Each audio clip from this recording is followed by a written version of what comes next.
Now we'll discuss one of the liveliest and most formative movements in theater. It's a movement that started in Italy during the Italian Renaissance and grew throughout the Western world. We're talking about a special brand of theater referred to as the Commedia dell'arte.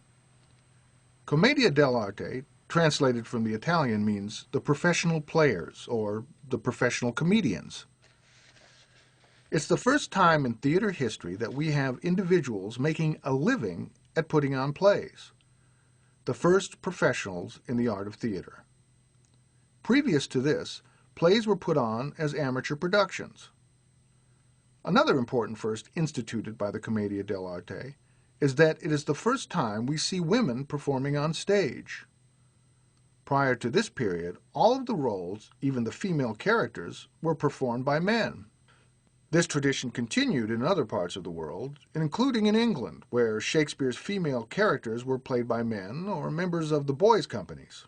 Also, with Commedia dell'arte, the art of comedy comes into full bloom.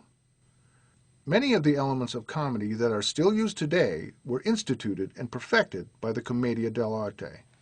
The comedy of the Commedia dell'arte had its roots in the plays of the ancient Greek comic playwrights such as Aristophanes, but perhaps they were even more closely influenced by the popular comedies of the ancient Romans, most notably the comedies of Plautus.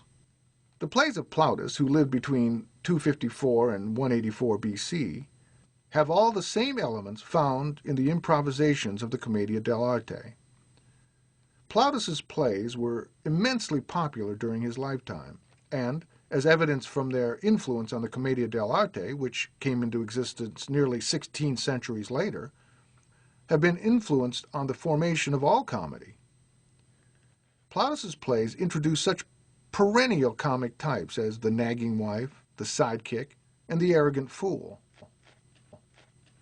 Commedia dell'arte no doubt began humbly in the 16th century with a few companies in Italy performing characters based on Plautus types. But soon it became so popular that there emerged several countries in Italy that eventually toured all of Europe, so that by the following century there were Commedia troupes throughout the Western world. Its popularity continued until well into the 18th century.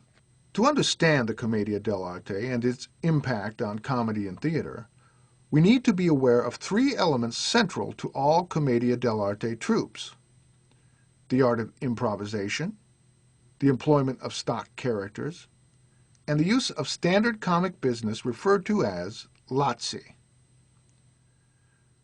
The comedies were broad and physical.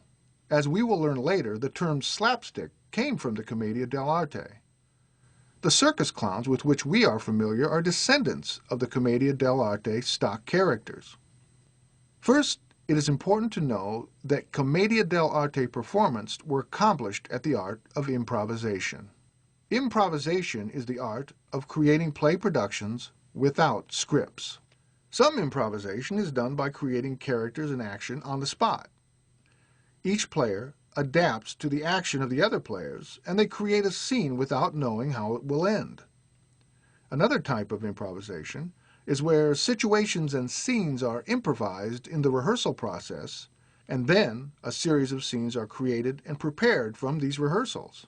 By the time it is presented to an audience, the action has been established and it unfolds much like a scripted play does, even though a script was never involved in the process. Other improvisations are a combination of both of these. The actors create characters and situations in rehearsal, but when the performance goes before an audience, they freely improvise their lines and actions based on the reaction of the audience. The Commedia dell'arte is well known for engaging in this last type of improvisation. Rather than performing from scripts, the Commedia dell'arte would perform from written scenarios that were often hung in a location where all of the company could reference. The scenario was a brief outline of the action, the order of the scenes, and which characters would appear in each scene. The actors would use this as a reference and then freely improvise the action, at times straying from the scenario depending on the reaction of the audience. All Commedia troupes performed improvised comedies. They also utilized the same stock characters. For instance, every Commedia dell'arte troupe had a character who was called Pantalone. This character exhibited the same characteristics in all Commedia troupes. We will take a closer look at the most significant stock characters of the Commedia dell'arte in the next section.